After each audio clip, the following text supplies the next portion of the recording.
Shalom a todos e a todas que ouvem o nosso canal. Que Adonai possa estar abençoando a cada um de vocês neste dia, nesta tarde ou nesta noite. Estaremos trazendo um pequeno comentário, uma meditação sobre a festa de Sukkot, conhecida como a festa das cabanas ou ainda a festa dos tabernáculos. É uma festa muito importante para todo o nosso povo, o povo de Israel, até mesmo para os cristãos, ok?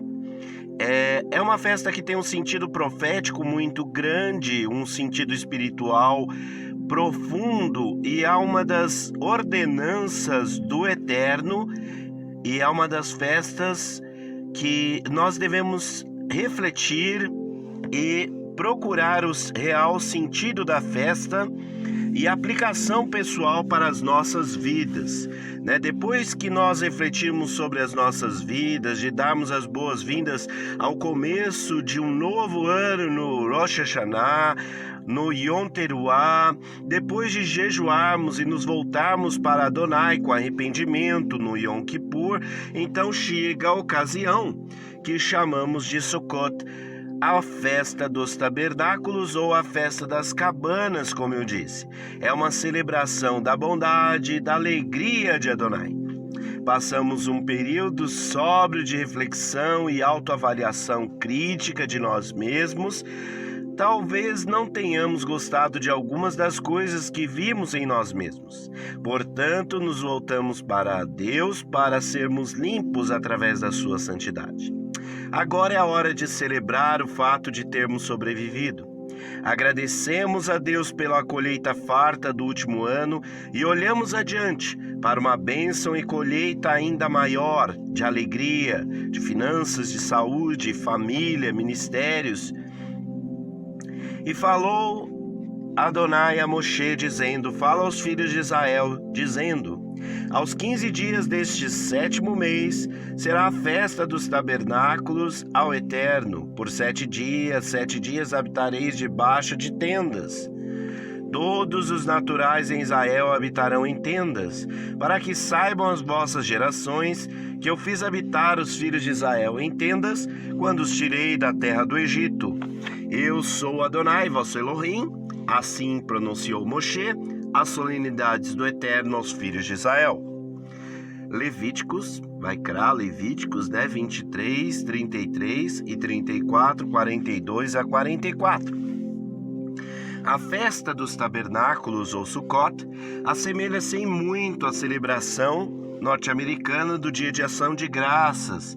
Acontece quase na mesma época do ano. De fato, segundo historiadores, os peregrinos norte-americanos celebraram pela primeira vez o Dia de Ação de Graças, possivelmente por terem sido inspirados diretamente por Sukkot. Eles eram pessoas muito religiosas. Quando saíram da Europa, viram na sua partida um simbolismo de Israel saindo do Egito.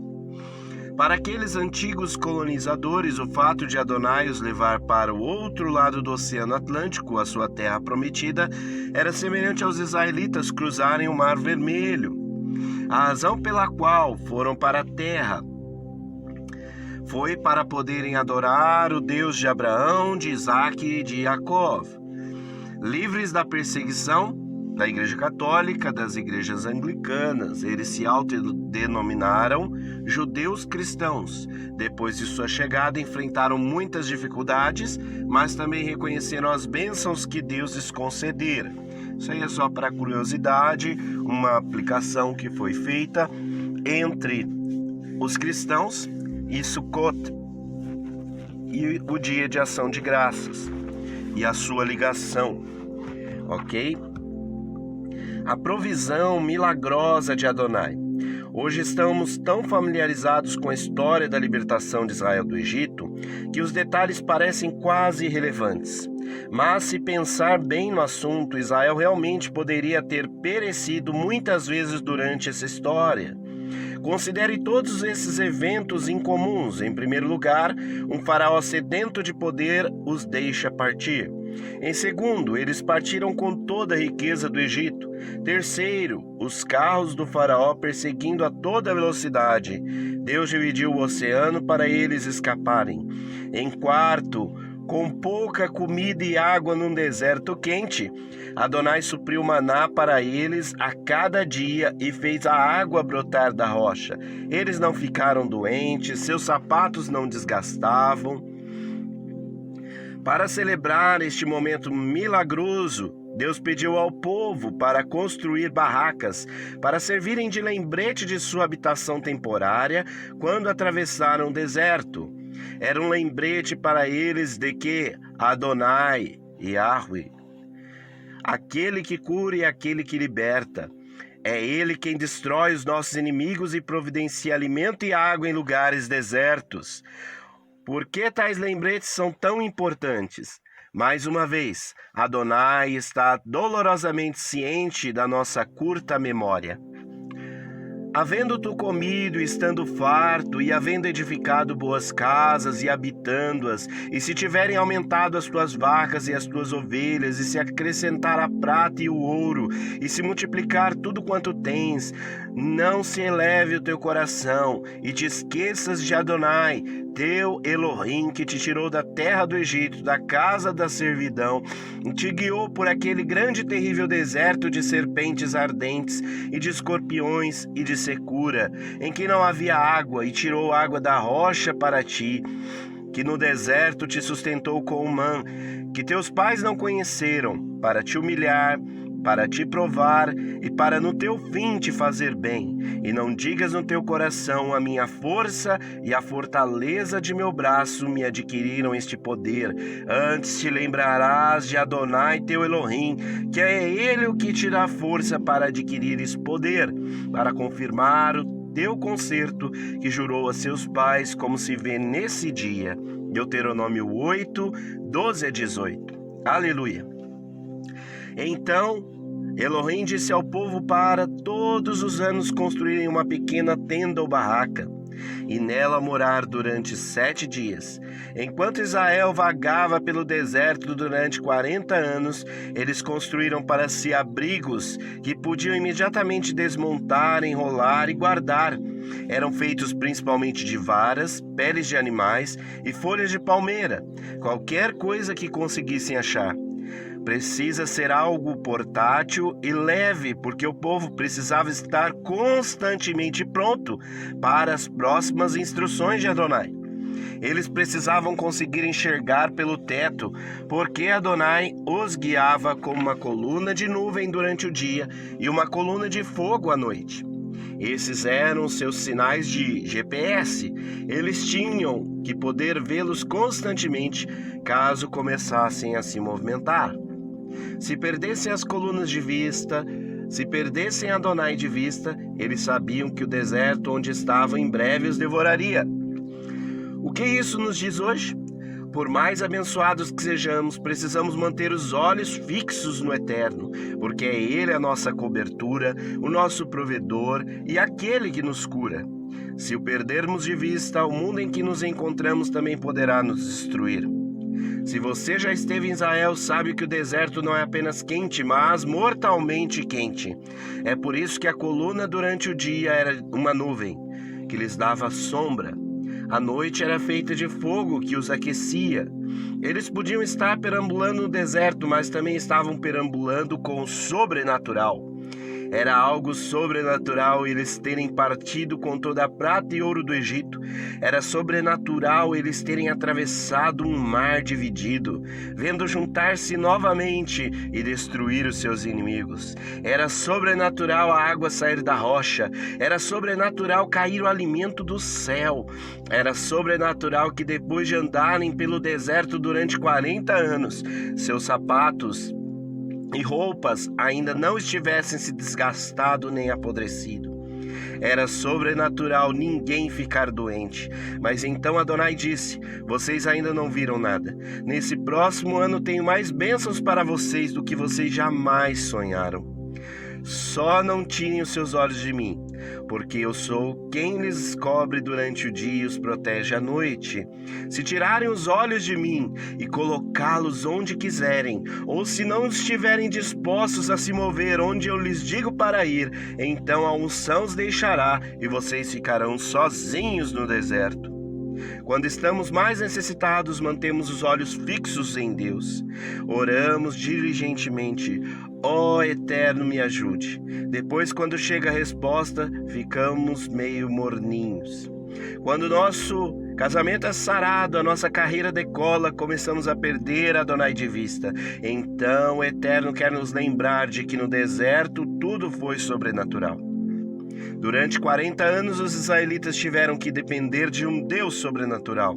Não havia lojas, nem plantações, nem água. Durante 40 anos havia apenas Adonai, o provedor, que era mais do que suficiente. Yahweh é sempre mais do que suficiente para nós. Essa também é conhecida como a Festa das Nações, né? Sucote também é chamado de a Festa das Nações. Nesse dia, Adonai pediu aos israelitas que sacrificassem 70 bois. Talvez isso pareça estranho no mundo de hoje, mas a Torá afirma haver 70 nações na época. Em hebreu, a palavra salvação é a palavra sozo, que significa perdão, mas também significa prosperidade, cura, alegria, felicidade e paz. O que eles estavam fazendo era oferecer um sacrifício não apenas pelo povo Yehudim, mas também por cada nação da terra. Lembre-se de que Adonai disse a Abraão que através dele todas as nações seriam abençoadas. Existe nos ensinamentos judaicos o que se chama de período messiânico, um tempo que virá o Mashiach, o Messias de Israel. Nesse tempo todas as nações da terra o reconhecerão e se juntarão em Sucot, na festa das cabanas ou dos tabernáculos em Jerusalém, onde viveremos debaixo das bênçãos do Mashiach, e cada aspecto da nossa vida será bem cuidado para sempre. Todos os sacerdotes de Jerusalém se reuniam no templo e se dividiam em 3 grupos diferentes. Um grupo ia para o portão principal, outro grupo ia para o portão leste, o terceiro grupo ia para o portão das águas. Um grupo saía para juntar os sacrifícios para a oferta de sangue. O grupo seguinte descia até uma certa área, aonde estava oeste de Jerusalém, onde cortavam longos ramos de árvores de salgueiro. O terceiro grupo ia com o sumo sacerdote para o tanque de Shalom, o mesmo tanque onde Yeshua curou o homem cego. E este grupo usava uma jarra dourada para recolher sua água viva. Um assistente que carregava uma jarra de vinho os acompanhava. Num determinado momento, todos os 3 grupos se direcionavam aos portões do templo. O shofar tocava e os 3 grupos se reuniam exatamente no mesmo momento, trazendo o sacrifício, as árvores, a água e o vinho. No momento de seu encontro, o shofar ele soava novamente, e então entrava um homem que começava a tocar uma flauta, sempre um símbolo do Messias vindouro, que também era chamado o perfurado. O primeiro grupo era o dos bois, um sacrifício para que todo mundo pudesse ser adotado à família do Elohim, de Abraão, de Isaac e de Jacó. Depois que o sangue estava sobre todo o altar, eles removiam as carcaças. Então entravam os sacerdotes com os ramos das árvores, as arrumavam sobre o altar, formando um ângulo que os deixava meio de pé para formar um tabernáculo ou uma tenda de casamento, uma rupá.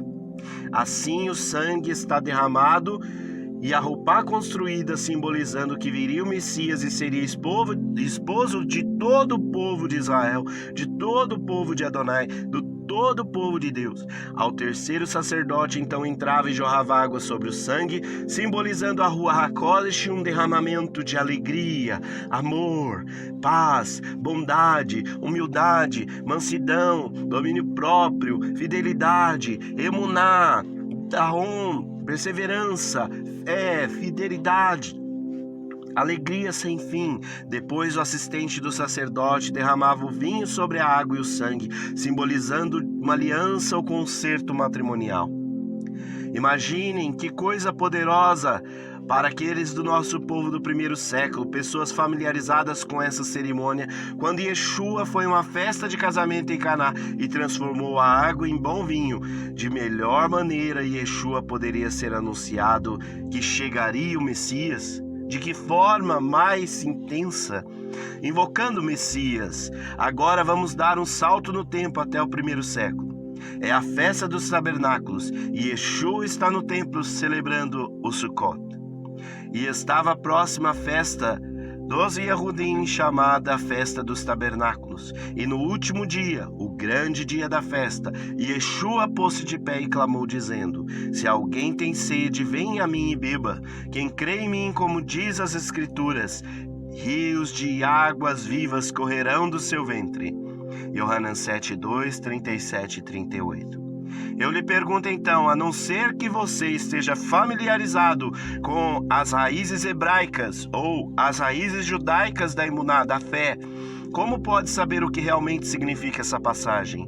Era o último dia da festa, o dia em que todo o povo entrava no templo. Neste sétimo dia, o sacerdote derramava água no altar 7 vezes, e todos eles andavam ao redor do altar 7 vezes, gritando cada uma das vezes: salva-nos, invocando o seu Messias. E Yeshua está lá no meio da celebração de Sukkot e diz: estou aqui, vim para lhes dar água viva. Quando me provarem, jamais terão sede novamente. Que acontecimento maravilhoso! Yeshua estava bem no meio deles, e eles os viu andar ao redor do altar. Eles observou derramando água viva no altar. Eles começaram a invocar o Messias e a pedir que ele viesse e trouxesse seu reino à terra. E ele disse: eis-me aqui. Mais uma observação das festas dos tabernáculos, da festa das colheitas. É a reunião das colheitas. Sukkot também é chamado a festa da colheita.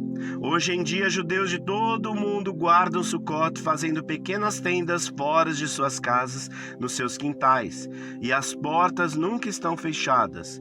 Em outras ocasiões, o povo de Adonai se reúne por trás de portas fechadas e convida as pessoas para jantar ou passar um tempo em convívio. Pessoas de fora são bem-vindas, mas precisam ser convidadas porque as portas ficam fechadas. Todavia, no Sukkot, a festa dos tabernáculos, a festa da colheita, as portas permanecem abertas. Todo Yehudim sabe que, se vir uma tenda ou tabernáculo, pode entrar lá como um estranho, mas sairá de lá como membro da família. O que isso significa para nós? Se você possui algum parente ou ente querido que não seja nascido de novo, deve pedir nesse mês pela salvação deles. Yeshua disse: eu sou a porta, se alguém entrar por mim, salvar-se-á. Yohanan 10:9. Yeshua é a porta e ela está aberta a todos. Ela está aberta a todos, aleluia. Sukkot também é o tempo da sua colheita, não só em almas salvas, libertas, transformadas, seguidoras da Torá e do Mashiach, mas também da sua colheita em todas as áreas. Diga essas palavras: ele abriu a porta, meus olhos estão firmes nele, e eu vou ter o melhor ano da minha vida até agora, porque creio no Mashiach, e ele é a minha provisão, ele é a minha cura, ele é a minha restauração, ele é a minha libertação. Oremos. Adonai, obrigado pelas tuas festas, pelos tempos determinados, pelas tuas sagradas festas. Obrigado porque tu és o nosso provedor, a nossa provisão. Obrigado porque podemos entrar na tua presença. Obrigado porque temos Yeshua como Mashiach, aquele que veio para cumprir a festa dos tabernáculos. Como diz em Yohanan, que Ele se fez carne, tabernaculou entre nós, que nós possamos ter a Tua presença tabernaculando conosco, celebrando conosco as festas no poder da Ruach HaKodesh derramada sobre nós, como nós vimos nesta festa, para que sejamos cheios de toda a plenitude de Adonai e possamos viver uma vida realmente vivendo nos propósitos, nos planos e nos pensamentos de Adonai, obedecendo e cumprindo todas as tuas mitzvot, os teus mandamentos, os teus preceitos, a tua vontade, o teu querer.